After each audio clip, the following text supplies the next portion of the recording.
Hello, good people of YouTube. Mountbatten here, and today we are going over my top 5 most controversial ships. Ships that had a bit of a ruckus around their release, or their re-release, or some little hiccup in their existence in this game, are what we are going over in today's video. Before the video gets going though, just a reminder that I will be at CarrierCon aboard the Hornet on the dates that should be appearing on the image thrown up on screen right now. If you want to see IRL Sealord, come out to CarrierCon on the Hornet in the Bay Area. It is the museum's pop culture convention. A lot of work's going into it. It seems like it's going to be a great event. So if you want to see IRL Sealord, I was invited to participate in one of their panels. You can come out to CarrierCon and see me there.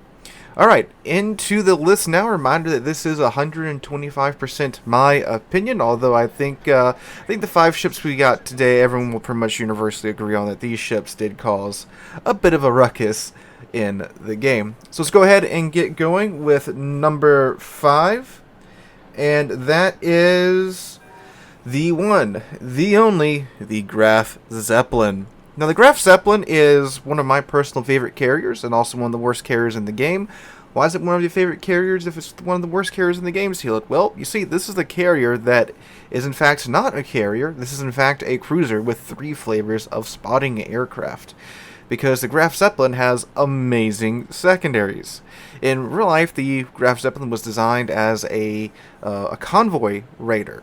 And that's why she has these huge secondary guns on the side of the ship. They're amazingly accurate even in today's World Warships. So if you are in a DD and you make the mistake of rushing a Graf Zeppelin, you will be dead quite fast. So what happened with the Graf Zeppelin? This is one of the earlier controversies that I remember when I first started playing this game, because the Graf Zeppelin came out I think a little while after, I think a few months after or maybe a year after I started playing, but I wasn't really into carriers just yet, so I didn't really follow it too closely. But what happened was, the Graf Zeppelin was put into testing, and back in the day, the CCs, the community contributors that are in the program with Wargaming, they could show off these ships during testing. It's not like today where they kind of put a lid on everything and they can't show anything off until they give the go-ahead. So the Graf Zeppelin was out in testing. CCs made videos on it. Then they all made their final video on the ship, and the ship was quite good. Now this is back in the old RTS days when CVs could easily wipe out one ship with a pass or 2, if it even required 2. And the Graf Zeppelin was one of those that she could absolutely nuke ships in a pass. She had amazing striking capability. She was looking like it was going to be the next best carrier in the game. But then right before she was released, Wargaming changed her. They changed her up completely. It wound up being a huge nerf to the ship, and the CCs had some time to put out a new video on the new Graf Zeppelin, but it was very short, very last minute type of stuff here. And most of the player base had seen the previous videos, thought this was going to be an amazing ship. She got released, and it was not the ship everyone thought she was. So that caused a big kerfuffle. It was so bad, she got pulled from the store within a very short time frame of her release.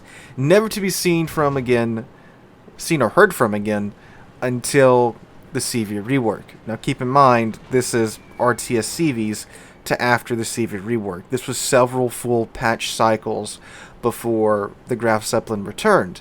And she returned in an incredibly mediocre way. So, yeah. The Graf Zeppelin of today is a ship that is not that great. It's arguably one of the worst Tier 8 carriers, but I like it because it's a meme boat. And one of the earlier controversies that I can remember from my time in this game. And maybe a sign of things to come. So moving on down to number 4, we have the Tier 9 American battleship, the Missouri. Now, you might be thinking, Sealord, how is the Missouri controversial? Well, upon her initial release, she's, fine. First ever free XP ship in the game. Tier 9 ship with an absolutely cracked economy. And that cracked economy has gotten her into a little bit of trouble. So the Missouri, if you have the original Missouri or the old Missouri, you have a ship that is incredible at printing credits. Back in the day, Wargaming didn't really know how to balance a Tier 9 Premium's economy. So what they wound up doing is they kind of overcooked it here with the Missouri. The Missouri is a ship that you can literally enter battle in, and I'm not making this up, I'm not exaggerating this either. Hit W, and if you do like a mediocre amount of damage, you've probably made several 100,000 credits in profit. I'm talking like 50, 60,000 damage at Tier 9 will still net you like 500, 600, 700,000 credits, depending upon what boosters you're running, obviously. And even if you're just running like mediocre boosters on her, like the green boosters, and you have like an actual decent game in the ship, you're profiting well over 1 million credits in this ship in today's economy. That's how good the economy on this ship is. If you actually have a good round and you have like the red boosters on, oh my god, you've probably made like 3 million credits easily with this ship. So because of that, she was obviously highly desirable. And Wargaming did realize they did mess up the ship a bit, because it's a free XP ship. It only costs 750,000 free XP, which doesn't sound like a lot today, and back in the day it was quite a significant amount because we didn't have the boosters and stuff that we have today. And even though it was a larger amount, it's still completely free. And this is a ship whose economy is so cracked that you can literally get this ship for free and never have to get another premium ship in this game, ever. Now, to a video game company whose whole business cycle consists of releasing premium ships in order to make money, yeah, that's a little problematic. So she was removed later on, replaced with the Musashi, which had a more reasonable economy, still a pretty good one. And she was only available in Christmas containers, to where people would, literally throw their wallets at the game trying to get her. Until eventually she was re-released a little while ago. And boy, this re-release of the Missouri was a headache. They put in this online mission that you had to go through. It was very problematic. It was very convoluted. You had to grind your life away in this online campaign in order to get not the Missouri, but the ability to then buy the Missouri. So she was re-released in that way, which was just a headache in order to try and get her. They finally, I think they kind of simplified it a little bit when the event was released, but it was still a big headache just to go through the process of getting the ability to buy it. You didn't get it out of this online campaign. You had to earn the ability to buy it out of this online campaign. And the Missouri that was sold wasn't the old Missouri. It was a new Missouri with a more appropriate and normal Tier 9 economy. And then there was also the whole issue of, well, during the time which they were messing with the economy, they kind of nerfed the old Missouri's economy to where instead of earning what it should earn, it was earning a little bit less, and then they tweaked it from there. And thankfully they did eventually get it right to where she is earning now what she earned beforehand, and they did compensate the players that were running old Missouri when her economy was nerfed too hard. They did compensate them by giving them the credits that they should have earned when they played her in the period where she was nerfed too hard. But yes, a ship that's caused Wargaming quite a big headache, and one that is a very sensitive subject because people have literally spent thousands of dollars trying to get this ship. I'm not joking. I know players out there that have spent thousands of dollars trying to get this ship. And that's just from the economy standpoint. Not even talking about that it's the Missouri, one of the most historically significant ships in the game as well. So yeah, that's the Missouri. And on our way down to number 3, we have the Tier 6 Soviet cruiser, the Makarov. Did you enjoy getting your Makarov in your Christmas container 2 years ago? Because everybody did. So the Makarov was a ship that was, well, probably is in your port if you've been playing this game since about 2 years ago, and if you took part in the Santa Christmas container event of 2 years ago. Because what happened with the Makarov is that in 2021, the Christmas container event returned, as it does at the end of every year. What goes on in the Christmas container event, or the Santa container event, whatever you want to call it? It is the end of the year event where you can potentially get a premium ship in these Santa containers. And in the past couple of years, the event has been rather quite good, I will admit. The way it's been going is that you earn credits by playing higher tier ships. You can earn these Christmas container, not credits, certificates. At the end of the year, you can save them up. Then, like a small container costs 2, medium container 3, large container 5.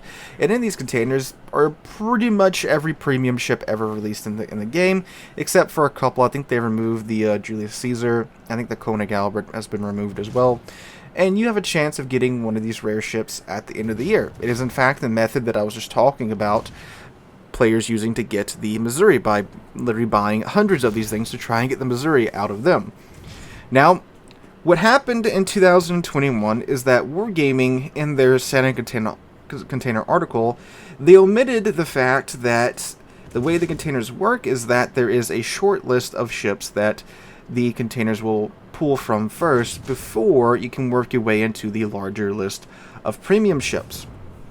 What that means is that you had to get through the short list of ships before you could start to get a chance at that Missouri or that Musashi or that Julius Caesar or whatever rare ship you wanted to try and get.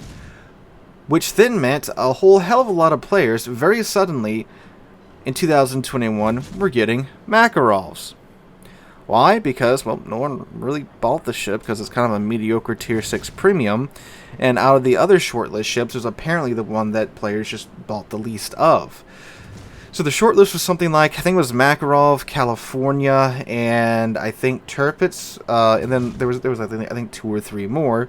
So everyone's getting a Makarov, and it appears that the Santa containers are rigged. Now, in Wargaming's defense, this is how the Santa containers have worked for quite some time. There's always a shortlist. They just didn't publish the shortlist in 2021 because they thought that, well, the players had been around for long enough and were aware that that's how it worked. But turns out when you don't tell people how something works and omit something, they assume that, hey, it doesn't work like that.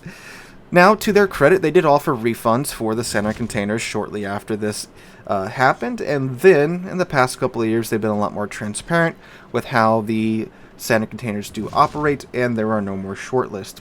We've tested that out here on the channel for the past couple of Santa container events, and it does still seem to be holding true.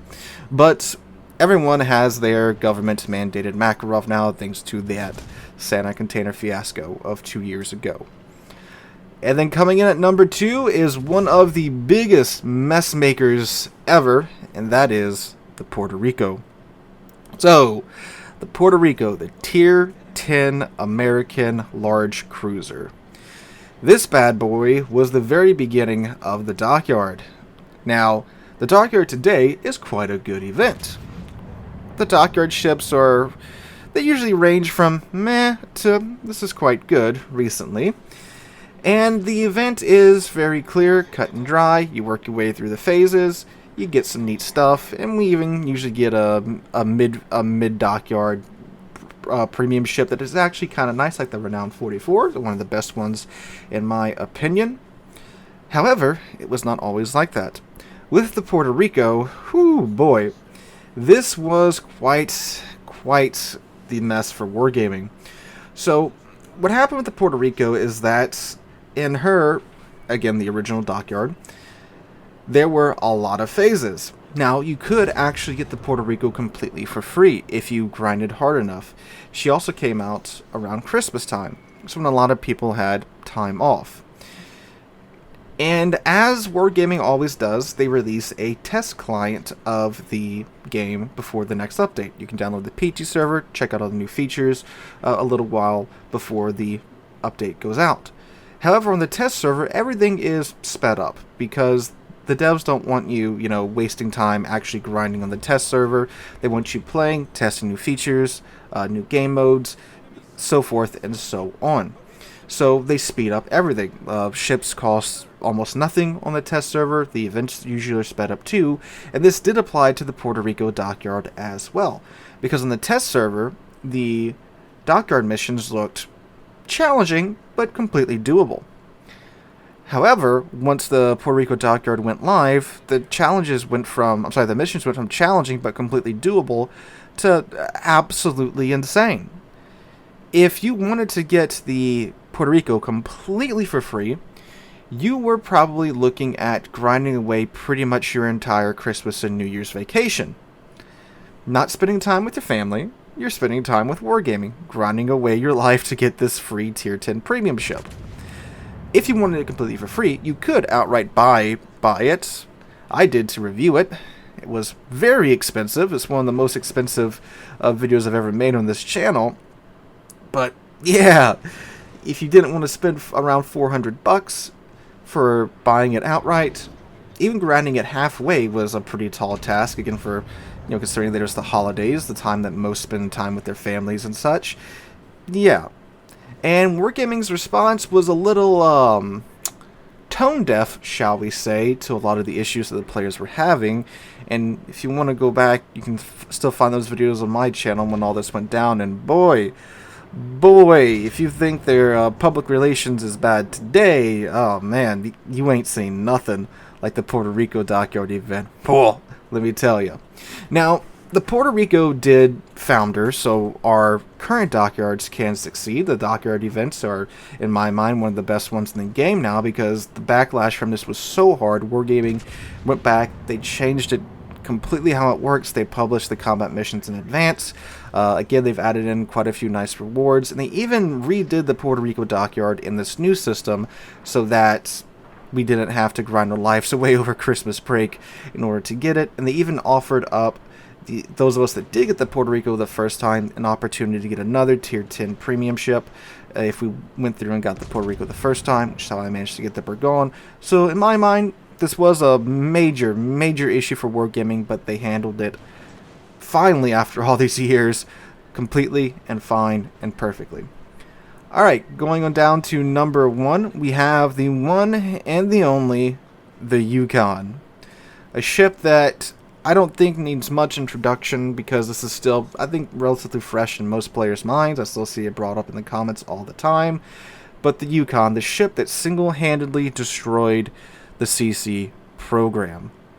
So, if you don't know what happened with the Yukon, again, I have a couple of videos talking about it from the time of the Yukon disaster that go into great more detail that we get into the little 2 or 3 minute segment right here. But TLDR, there's a community contributor called Little White, former community contributor called Little White Mouse. What she does is write excellent reviews on the forums for premium ships that come out. Reviews are the golden standard in my mind for reviews for ships for this game. She goes into amazing detail. She has great illustrations, so forth and so on. Well, for Canada Day, and Wargaming likes to do this for events around the world. So, like, we're just getting through the Lunar New Year event. Then, of course, they have things for 4th of July, Canada Day, so forth and so on throughout the world. For Canada Day, Wargaming approached Little White Mouse with the idea of coming up with a Commonwealth Canadian ship for Canada Day to be released with that holiday. And the deadline was pretty close, so they told them that they couldn't, go in and model a whole new ship, so it had to be an existing ship that they could do minimal cosmetic work to and just tweak the stats of. So, Little White Mouse and her companion Chobi got together and they came up with the idea for the Yukon, which is a modified Monarch, which is the Tier 8 British battleship, which is considered to be one of the worst Tier 8 battleships in the game. In my mind, she's not that bad, but in a lot of players' minds, she is. And they basically set out to try and fix the Monarch by making it into their version of the Yukon. So, one thing led to another. They wind up working on this for about a year or so. Some other stuff in the Wargaming. Yukon gets announced, and when she comes out, she is absolutely nothing like Little White Mouse and Chobi came up with. She is essentially in name only, what they came up with. Everything else about it, the ship's stats, how it operates, how it plays, nothing like what they came up with.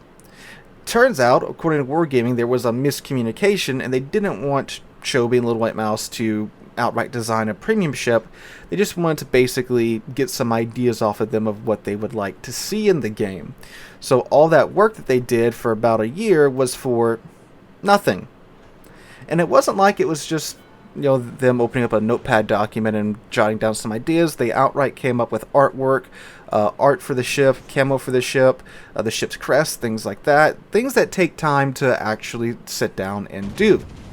So because of this, Little White Mouse left the CC program, and then one thing led to another, and you had pretty much most of the big name CCs that have been around for quite some time leave the program in protest over what had happened with Little White Mouse, basically wasting a year of her time because of a communication issue. That's in air quotes there if you can't sense that.